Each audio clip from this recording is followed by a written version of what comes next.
Hi everyone, this video is mainly to show you how you can complete the square in just 3 simple steps that you can see here, as well as to go on to solving by completing the square questions, and again in a shorter possible way.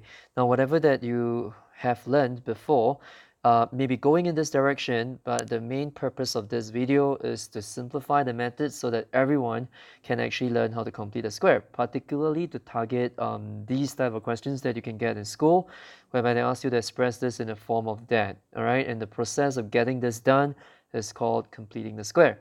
And of course, the second and the third part of the lesson, I will show you how you can hand solve for this style of questions, as well as to find the minimum value of this. So here we go with the 4 examples. I actually have 4 different versions written down so that you can get a very quick overview of how you can actually do it. So here goes. The coefficient in front of x squared, if it is a 1, you can immediately write in open bracket and a square. Of course, because the coefficient of x squared is just a 1, you can unsquare the x squared to get an x. And look at this plus 4, all right? This is the coefficient in front of the x. All you have to do is to halve it and put it within the brackets, and then you subtract away the square of just this number, all right? It is always a subtraction, and you square this number and you put it at the back. And you continue to copy this -8 down to below, and you are about to get the answer. And after simplifying, -12, and there you go. This is the full answer, completed the square, all right? And the next version. So what if you have x squared minus 4x plus 8? So what I did was that I changed this plus into a minus. So same thing, because the coefficient is x, or is 1 in front of the x squared, so I'll just reduce it to just x. And because of this -4, when you halve it, the negative will have to be brought down so that you get a -2, and you continue to square it. And if you follow the same way I said, that you have to square the 2 so that you get a 4, and then you have a +8 at the back. And so after simplifying, you can immediately get the answer, which is +4. All right, x minus 2 whole thing squared plus 4. Now what happens next if you get a negative? All right, so if you get a negative in front of the x squared coefficient, you have to first extract out or factorize out the negative, and you change the sign of everything that is left within the brackets. So you can see I'm using the second parenthesis, second bracket layer, square brackets like this. And if you take out a minus, then of course this will become a -4x plus 8. Now the quick way to do this is negative becomes a positive, positive becomes negative, negative becomes positive. And the next step is, if you have noticed, you are now transforming everything back to be the same way as what you had before, which is a positive. So with the negative factorized out, you can continue to half the coefficient, and you subtract away the 4, and you copy the +8 back. And you have to remember that if you get a negative in front of the factorized term, you need to expand it back later. So that's why you have to factorize and simplify this thing so that you get a +4, and now you expand the negative back to give you this final answer. All right? In the very last version, if you have a coefficient that's bigger than 1 in front of the x squared, same thing again, factorize out the -2, and you will get x squared plus a 2x, and with a -4. Right? Of course, you can expand back to check that you have expanded or factorized this properly. Now, the next thing is to follow the same way as what we did earlier on. Complete the square, because 2 divided by 2 is 1. All right, and when you square the 1, you're still going to get back a 1. So -1 minus 4, and don't forget to expand the 2 back in, the -2 back in, and I'm going to do that right after I simplify this. So in the end, you get -2 open bracket x plus 1 whole thing square with a +10. All right, so in this few steps, you can complete the square successfully. Now I'm going to move on next, right, to target questions that ask you to solve.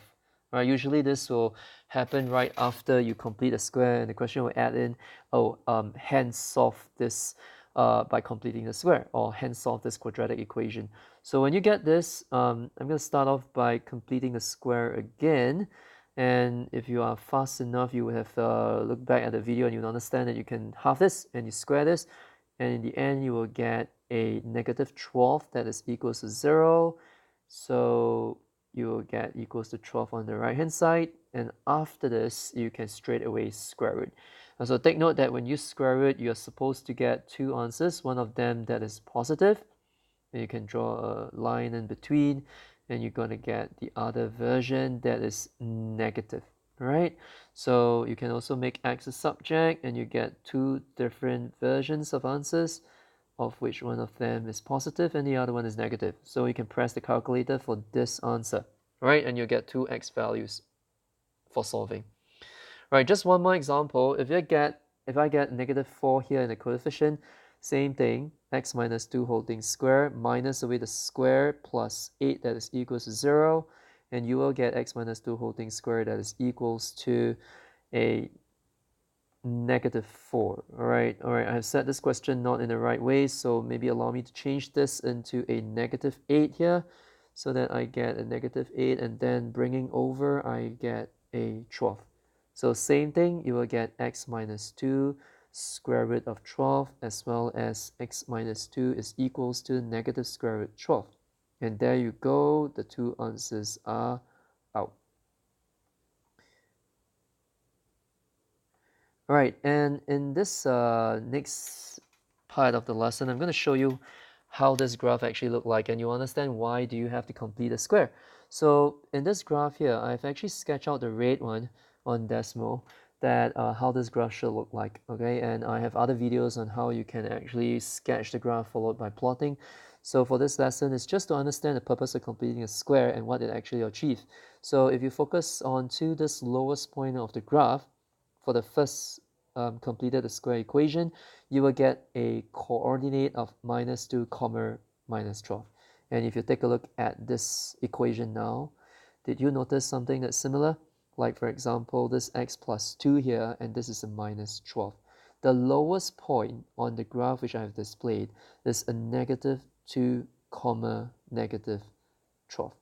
Alright, so this x minus 2 is obtained, if you can do mental sums, by letting x plus 2 be equals to 0, and you get x equals to -2. So the minimum point, this completed the square equation, actually indirectly allows you to obtain the minimum point, which is at -2 comma -12. And if you can take a look at the next example that we did, and if you follow me through, what is the minimum point on this graph? And you can see that it should be a 2 comma, and the y should be a 4. And if you take a look at this graph now, the blue one, which is above here, and take a look at the lowest point, it is indeed a 2 comma 4. Now I want you all to observe very carefully these two graphs, right? The coefficient in front of the x square. If the coefficient in front of the x squares are all positive, right? This particular x square here, they are all positive, you're going to get a minimum curve. And that is why I said minimum point, because these 2 points, right, are the lowest of the graphs respectively. But if you look at the negative x squared, what did you observe? The two graphs here, the green one and the purple one, they are actually maximum curves. So, and if you follow me through this, the purple one, the fourth equation that we did, right, the highest point is at -1 comma 10, also called the maximum point. Remember that, -1 comma 10. And if you take a look at the fourth example that we did, because of this negative, we can say that this curve is a maximum curve, and the maximum turning point is gonna be at -1 comma 10. Right, and this -1 is obtained by letting x plus 1 be equals to 0, and this 10 is actually inside the maximum point.